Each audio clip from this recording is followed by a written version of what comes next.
Apa sih kaitannya proses berpikir dalam belajar? Nah, pembahasan ini erat kaitannya dengan salah satu teori belajar, yaitu teori kognitif.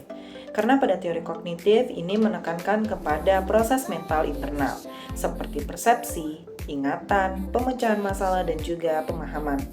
Berbeda dengan teori behaviorisme yang lebih berfokus kepada stimulus dan respon, di sini teori kognitif memperhatikan cara individu memproses sebuah informasi. Dalam perkembangannya, teori kognitif banyak dipengaruhi oleh tokoh-tokoh besar seperti Zong Piaget, Jerome Bruner, dan David Ausubel. Mari kita bahas satu persatu tokoh tersebut. Tokoh pertama yaitu Zong Piaget.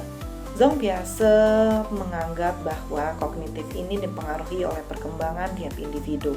Sehingga pada teorinya ia menyebutkan 4 tahapan dalam perkembangan teori kognitif, yaitu sensor motor, praoperasional, operasional konkret, dan operasional formal. Tahapan pertama yaitu tahapan sensor motor yang akan dialami oleh anak dalam rentang usia 0-2 tahun. Anak-anak mulai belajar melalui panca inderanya. Dilanjutkan kepada tahapan kedua yaitu tahapan praoperasional yang akan dialami oleh anak dalam rentang usia 2-7 tahun. Anak-anak mulai menggunakan bahasa sebagai pemahaman mereka, tapi di sini anak-anak belum mampu memahami perspektif orang lain, atau biasanya nanti kita sebut sebagai egosentris. Dan dilanjutkan kepada tahapan ketiga yaitu tahapan operasional konkret yang akan dialami oleh anak dalam rentang usia 7-11 tahun. Di sini anak-anak sudah mampu berpikir secara logika namun belum berpikir secara abstrak. Dan tahapan terakhir yaitu tahapan operasional formal yang akan dialami oleh anak dalam rentang usia 11 tahun ke atas. Di sini anak-anak sudah mampu berpikir secara abstrak dan juga membuat asumsinya sendiri. Selanjutnya ada tokoh Jerome Bruner. Nah, Jerome Bruner menganggap bahwa belajar ini melalui sebuah tindakan representatif, sehingga dalam teorinya ia menyebutkan 3 tahapan, yaitu tahapan enaktif, tahapan ikonik, dan tahapan simbolik. Pada tahapan pertama yaitu tahapan enaktif, di sini berartikan bahwa pembelajaran melalui tindakan fisik dan juga gerakan.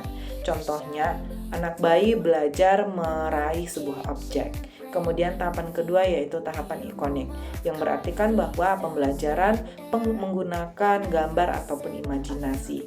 Di sini berartikan ataupun dicontohkan sebagai anak yang melihat dirinya melalui sebuah foto. Kemudian di tahapan terakhir ada tahapan simbolik yang berartikan bahwa pembelajaran menggunakan bahasa, simbol, dan juga abstraksi.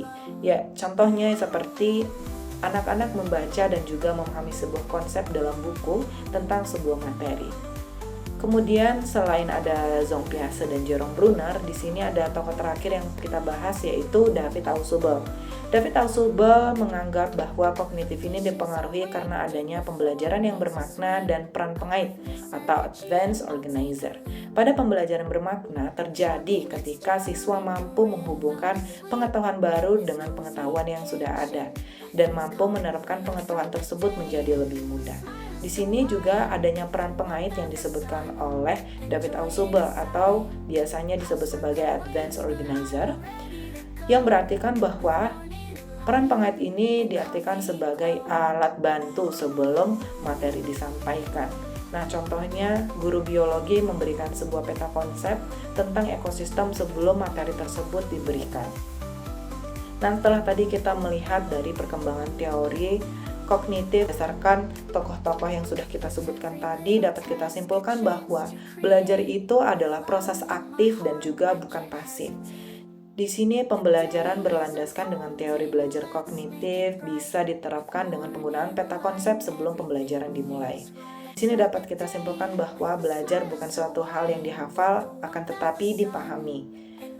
Like, share, dan subscribe untuk konten edukatif lainnya. See you!